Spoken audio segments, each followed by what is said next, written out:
அனைத்து உலக அன்பர்களுக்கும் அடியேனின் ஆங்கில புத்தாண்டு நல்வாழ்த்துக்கள். அனைவருக்கும் வணக்கம். இந்த ஆங்கில புத்தாண்டு பார்த்தீங்கன்னா, ஆங்கில புத்தாண்டுல இந்த உலக மக்களாகிய நம் அனைவருக்கும் சரிங்களா எத்தகைய சிறப்பான பலன் இருக்க போகுது அப்படின்னு பார்ப்போம். இந்த ஆங்கில புத்தாண்டு வியாழக்கிழமை ரோஹிணி நட்சத்திரம் தொடங்குது. அப்படின்னு பார்த்தீங்கன்னா, ரோஹிணி நட்சத்திரம்னாலே சந்திரன் தான். சந்திரன் உச்சமாகக்கூடிய ஒரு இடம் ரோஹிணி நட்சத்திரம் சொல்லலாம். இந்த காலகட்டத்தில் நம்ம ஆங்கில புத்தாண்டு வர்றதுனால அனைத்து உலக மக்களுக்கும் எத்தகைய சிறப்பான பலன்கள், எத்தகைய பாதக சூழ்நிலைகள் இருக்குது அப்படின்னு பார்ப்போம். ஆங்கில புத்தாண்டுல பார்த்தீங்கன்னா, இந்த அரசியல் அப்படின்னு எடுத்துக்கிட்டோம்னா, ஏன்னா அரசியல் பார்த்தீங்கன்னா நிறைய பிளவுகள் ஏற்படுவதற்கான ஒரு காலகட்டமாக இந்த 2026ஆம் ஆண்டு இருக்க போகுதுன்னு சொல்லலாம். பல கட்சிகள் சிதறி போகக்கூடிய ஒரு காலகட்டமாகவும், ஆட்சி அமைத்துள்ள கட்சி மீண்டும் ஆட்சி அமைவதற்கான ஒரு சாத்திய கூறாகவும் இந்த ஆங்கில புத்தாண்டு இருக்க போகுதுன்னு சொல்லலாம். அதற்காக அவர்களுக்கு வாழ்த்துக்களையும் தெரிவித்துக் கொள்கிறோம். அடுத்து பார்த்தீங்கன்னா, பொருளாதாரம் அப்படின்னு எடுத்தீங்கன்னா, பொருளாதாரம் மிக சிறந்த வாய்ப்பை அனைவருக்கும் அளிக்கும் சொல்லலாம். உலக பொருளாதாரத்தை பொறுத்தவரையில் பார்த்தீங்கன்னா, உலக பொருளாதார போர் மிக பெரிய அளவில் நடப்பதற்கான வாய்ப்புகள் உண்டு. உலக போர் தொடங்குவதற்கான உத்திகள் ஆல்ரெடி ஆரம்பிச்சிருச்சு. இது மிக உச்சத்தை எட்டக்கூடிய ஒரு காலகட்டமாக இந்த 2026 அமைய போகிறது. மேலும் பார்த்தீங்கன்னா, இந்த எண்ணெய் சம்பந்தப்பட்ட பொருட்கள் விலை ஏறுவதற்கான சாத்தியக்கூறுகள் அதிகமாக உள்ளது. எண்ணெய்னாலே நீங்க கச்சா எண்ணெய் எடுத்துக்கலாம், அதை எடுத்தீங்கனாலே டாப் லெவலில் போக போகுது. அதனால தங்கம், வெள்ளி மிக உயர்ந்த இடத்தை அடைய போகுதுன்னு சொல்லலாம். பொருளாதாரத்தில் மிக பெரிய ஒரு மாற்றத்தை ஏற்படுத்த போகுதுன்னு சொல்லலாம். இதனால இந்தியாவில் என்ன இருக்கும் அப்படின்னு பார்த்தீங்கன்னா, இந்தியாவில் பல நாட்டிலிருந்து பல பேர் முதலீடுகளை செய்வதற்கான ஒரு வாய்ப்பாக இந்தியா அவங்களுக்கு வழிவகுக்கும் சொல்லலாம். இதனால இந்தியாவோட பொருளாதார முன்னேற்றம் மிகவும் சிறப்பானதாக இருக்கும் அப்படின்ற விஷயத்தையும் நம்ம தெரிஞ்சுக்கலாம். பொருளாதார ஈர்ப்புக்காக பல்வேறு சலுகைகளை அரசாங்கமும் தனியார் நிறுவனமும் வழங்குவதற்கான வாய்ப்புகள் அதிகமாக இருக்குன்னு சொல்லலாம்.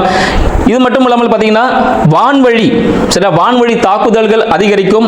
வான்வழி போர், வான்வழியான விபத்துகள் அதிகமாக நடக்கக்கூடிய ஒரு ஆண்டாக இந்த மாதம், இந்த 2026ஆம் ஆண்டு திகழப் போகிறது.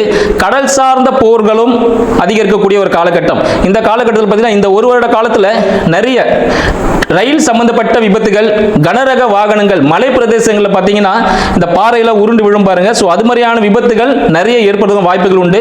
அழிவுகள் கொஞ்சம் கண்டிப்பாக இருக்குன்னு சொல்லலாம்.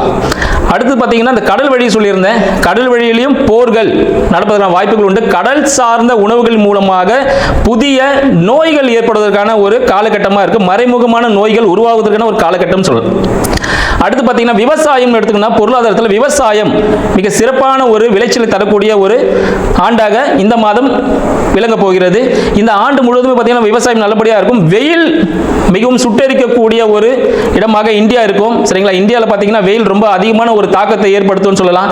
மழையின் அளவு சற்று குறைவாக இருக்கும். இதனால் வெயில் காலங்களில் பல்வேறு நோய் உபாதைகளுக்குரிய மக்கள் ஆட்படுவார்கள் அப்படின்ற விஷயத்தையும் சொல்லலாம். பல்வேறு நிதி நிறுவனங்கள் லாபம் அளிக்கக்கூடிய வகையில் பல்வேறு சலுகைகளை அளிக்கும். இதனால் நம்பி யாரும் ஏமாற வேண்டாம்.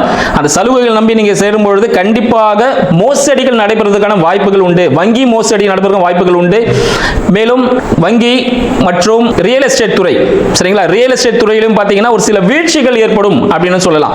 ரியல் எஸ்டேட் துறையில் போனீங்கன்னா வீழ்ச்சிகள் ஏற்படுவதற்கான வாய்ப்புகள் அதிகமாக உள்ளது. இதற்கு அரசாங்கத்தில் சிறிய பிளவுகள் ஏற்படும். சரிங்களா? ஆட்சியில் இருக்கும் சிறிய பிளவுகள் ஏற்படும். அது சரி செஞ்சு திருப்பி அவங்கள தான் ஆட்சியிலையும் இருப்பாங்க. தற்பொழுது இந்த 2026ஆம் ஆண்டு நமது 12 ராசிகளுக்கும் எத்தகைய சிறப்பான சாதக பாதக பலன்களை தரப்போகுது என்று நம்ம பார்ப்போம். வீடியோக்குள்ள போலாம் வாங்க.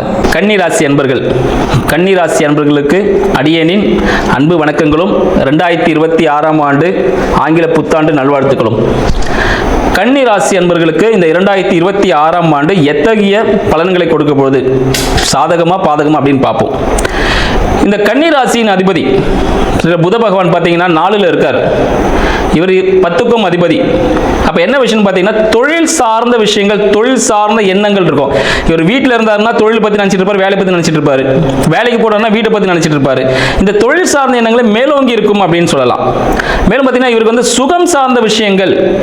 சுகம் சார்ந்த விஷயத்துல இவர் ஈடுபாடு அதிகமாக இருக்கும் பொழுது அங்க தொழில் அவருக்கு பாதிக்கப்படும் அப்படின்னு சொல்லலாம். இவர் கொஞ்சம் வீடை தள்ளி கொஞ்சம் இருந்து ஒர்க் பண்ணாருன்னா பிசினஸ்ல பெரிய லெவல் போறதுக்கான வாய்ப்புகள் உண்டு. ஏன்னு பார்த்தீங்கன்னா, இவங்க கூட சூரியன் இருக்கிறாங்க, சரிங்களா? அதனால அவர் உயர் அதிகாரிகளிடம் அனுகூலம் கிடைப்பதற்கான வாய்ப்புகள் அதிகமாக உண்டு அப்படின்னு சொல்லலாம். மேலும் சூரிய பகவான் பார்த்தீங்கன்னா ஒரு விரையாதிபதி, கன்னி ராசிக்கு விரையாதிபதி சூரிய பகவான் சொல்லலாம். அவர் 4ல் இருக்கார். அப்போ வீடு, வாகனம், வண்டி ஏதாவது அவர் விற்பனைக்காக ரொம்ப நாளாக காத்துட்டு இருக்காருன்னா இந்த காலகட்டத்தில் அது விற்பனையாகக்கூடிய ஒரு அனுகூலமான சூழ்நிலை உருவாகும். அதன் மூலம் ஒரு நல்ல ஒரு வருமானம் கிடைப்பதற்கான வாய்ப்புகள் உண்டு அப்படின்னு சொல்லலாம். ரொம்ப நாளாவே ஒரு வீடு விற்கணும்னு நினைச்சிருந்தாலும் இல்லை வண்டி எதனா விற்கணும்னு நினைச்சாலும் அது சேல் ஆகக்கூடிய ஒரு காலகட்டம் அப்படின்னு சொல்லலாம். கலைத்துறையில் இருக்கக்கூடிய, சரிங்களா, புத பகவான் சுக்கிர பகவான்லாம் இருக்காங்க. ஸோ அப்போ கலைத்துறையில் ஈடுபட்டவங்களுக்கு ஒரு நல்ல ஒரு வாய்ப்பை இந்த காலகட்டம் இந்த ஆண்டு முழுவதும் கிடைக்கும்னு சொல்லலாம். 2க்கும் 9க்கும் அதிபதி சுக்கிர பகவான், அவரும் 4ல் தான் இருக்கார். ஸோ இவரோட குடும்பம் சார்ந்த விஷயங்கள் அனுகூலமாக கிடைப்பதற்கான வாய்ப்புகள் உண்டு. குடும்பம் சார்ந்த சுப நிகழ்ச்சிகளில் வீட்டில் நடைபெறுவதற்கான வாய்ப்புகள் அதிகம். குழந்தைகள் தானா வீட்டில் சுப நிகழ்ச்சிகள் அமைப்பதற்கான வாய்ப்புகள் மிக அதிகமாக இருக்குன்னு சொல்லலாம். இவருக்கு 3க்கும் 8க்கும் அதிபதி செவ்வாய் பகவான், 3க்கும் 8க்கும் அதிபதி செவ்வாய் பகவான் 4ல் இருக்கார். அப்போ பார்த்தீங்கன்னா புதிய முயற்சிகளால் மறைமுக வருமானம் கிடைப்பதற்கான வாய்ப்புகள் உண்டு. சில பிரச்சனைகள், இவர் புதிய முயற்சியால் சில பிரச்சனைகளும் டாக்குமெண்டேஷன்ஸ், மேலும் இவரோட அவசர நிலை, அவசரமாக சில விஷயம் பண்ணணும் அதனால பிரச்சனைகள் குடும்பத்தில் ஏற்படுவதற்கான வாய்ப்புகள் உண்டு. குடும்பத்திலும் இவர் உடல்நிலையிலும், ஏன்னா அர்ஜென்ட் நிறைய திங்கிங்ல நிறைய ஓடிக்கிட்டே இருக்கும் மைண்ட்ல, சில நேரத்துக்கு சாப்பிட முடியாமல் போகலாம். அதனால அந்த பிரச்சனைகள்ல உடல்நிலையில் சில உபாதைகள் ஏற்படுவதற்கான வாய்ப்புகள் உண்டு. ஏன்னா 8ஆம் அதிபதியும் செவ்வாய் பகவான் தான், அவர் வந்து இப்போ 4ல் இருக்கார். ஸோ இருதயம் சார்ந்த விஷயங்களில் கவனம் தேவை. உடற்பயிற்சி கண்டிப்பாக இருக்கணும். ஏன்னா விரையாதிபதி சூரிய பகவான் கூட இருக்கிறது. அதனால உடற்பயிற்சி கண்டிப்பாக செய்யும் பொழுது உடலில் நல்ல மாற்றங்கள் ஏற்படுவதற்கான வாய்ப்புகள் அதிகமாக இருக்குன்னு சொல்லலாம். குழந்தை பாக்கியக்காக இயங்கிக் கொண்டிருக்கும் கன்னிராசி அன்பர்கள், சரிங்களா, இந்த ஆண்டு குழந்தை பாக்கியம் கிடைக்குமான கண்டிப்பாக கிடைக்கும். ஆண் குழந்தை பிறப்பதற்கான வாய்ப்புகள் அதிகம். 5ஆம் அதிபதி சனீஸ்வர பகவான் 7ல் இருக்கிறார். ஸோ 7ல் இருந்து இந்த ஆண்டின் பிற்பகுதியில் ஜூன் மாதத்துக்கு அப்புறம் பார்த்தீங்கன்னா குரு பயிற்சி வருது. அப்போ பார்த்தீங்கன்னா குருவின் 9ஆம் பார்வையாக சனியை பார்ப்பதால் கன்னிராசி நண்பர்களுக்கு குழந்தை பாக்கியம் ஏற்படுவதற்கான வாய்ப்புகள் அதிகமாக இருக்கு. ஸோ யாரெல்லாம் இயங்கிட்டு இருந்தீங்களோ உங்கள் வீட்டில் மழையில சத்தம் கேட்கறதுக்கான வாய்ப்புகள் அதிகமாக இருக்கு. அதனால மகிழ்ச்சியோடு இருங்க. இன்கேஸ் குழந்தைகளுக்கு ஏதாவது உடல் உபாதைகள் எதனா இருந்துச்சுன்னா அந்த உடல் உபாதைகளும் சரியாகக்கூடிய ஒரு காலகட்டமாக இந்த காலகட்டம் திகழுது அப்படின்னு சொல்லலாம். கன்னிராசி அன்பர்களின் தாயாரின் உடல்நிலை கவனம் தேவை, சரிங்களா? கன்னிராசி அன்பர்களின் தாயாரின் முதுகு சம்பந்தப்பட்ட பிரச்சனைகள், தலை சம்பந்தப்பட்ட பிரச்சனைகள், எலும்பு மஜ்ஜை சம்பந்தப்பட்ட பிரச்சனைகள், அறுவை சிகிச்சை ஏற்படுவதற்கான வாய்ப்புகள் உண்டு. தாயார் உடல்நிலை கவனம் தேவை. கன்னிராசி அன்பர்களின் தந்தை சார்ந்த விஷயங்கள் கன்னிராசி அன்பர்களுக்கு அனுகூலமாக இருக்கு. தந்தையிடம் ஆசீர்வாதம் வாங்குவதன் மூலமாக வருமானம் இரட்டிப்பாகக்கூடிய ஒரு காலகட்டமாக இந்த காலகட்டம் திகழுதுன்னு சொல்லலாம். 10ஆம் அதிபதி ஆல்ரெடி சொல்லியிருந்த தொழில் செய்யும் விஷயங்கள் எல்லாமே வேலை நேரத்தில் வேலை மட்டுமே கவனிக்கணும். அந்த நேரத்தில் வீட்டில் சுகமாக தூங்கிட்டு இருந்தோம்னு வச்சுக்கோங்களேன், தொழில் அங்கே வேலை செய்கிற இடத்துல பாதிக்கப்படும். இல்லை நம்ம டூர்னு வெளியே சுற்றிட்டு இருந்தால் வீட்டு வேலையே பார்த்துட்டு இருந்தால் வேலை பாதிக்கப்படும். வேலையேன்னு பிரச்சனையாக இருந்துச்சுன்னா வேலைன்னு சுற்றிட்டு இருந்தால் வீட்டில் சுகம் பாதிக்கப்படும், உடல்நிலை பாதிப்பு ஏற்படும். ஆனால் நிறைய ப்ரெஷரில் எடுத்துக்காதீங்க, கொஞ்சம் ரிலாக்ஸாக ஒர்க் பண்ணுங்க.